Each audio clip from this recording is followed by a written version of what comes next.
Bonjour, je te propose ici de t'exercer sur la tare. Tout d'abord, un vrai ou faux. Lis bien chaque proposition. On utilise le bouton tare avant de mettre le récipient sur la balance. C'est faux. On appuiera sur le bouton tare après avoir mis le récipient sur la balance. Le bouton tare remet l'affichage à 0. C'est vrai. Après avoir appuyé sur tare, la balance ne tient plus compte de la masse du récipient. C'est vrai également. Quand j'appuie sur tare, la masse du bécher devient nulle. Là, c'est faux. Le bécher a toujours une masse. C'est seulement la balance qui affiche 0 gramme. Maintenant, un autre exercice. Remets les étapes dans l'ordre. Mets sur pause pour pouvoir lire tranquillement.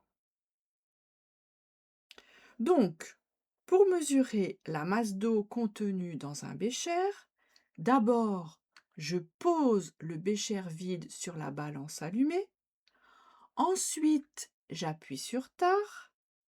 Puis, je verse de l'eau dans le bécher. Et enfin, je lis la valeur affichée. Dernier exercice. Je te propose de réaliser une pâte à tarte.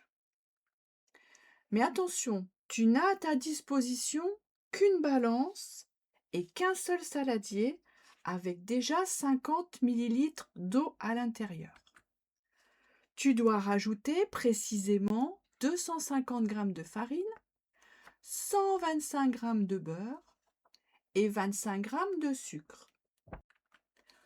Comment vas-tu t'y prendre, sachant que tu ne veux faire aucun calcul mental? D'abord, tu allumes la balance et tu déposes le saladier avec l'eau dessus. Puis, tu appuies sur tare. Ainsi, l'affichage de la balance indiquera bien 0. Je te rappelle ce que tu dois ensuite rajouter dans le saladier. Donc, tu rajoutes 250 g de farine dans ton saladier. Puis, tu rappuies sur tare. L'affichage se remet à nouveau à 0.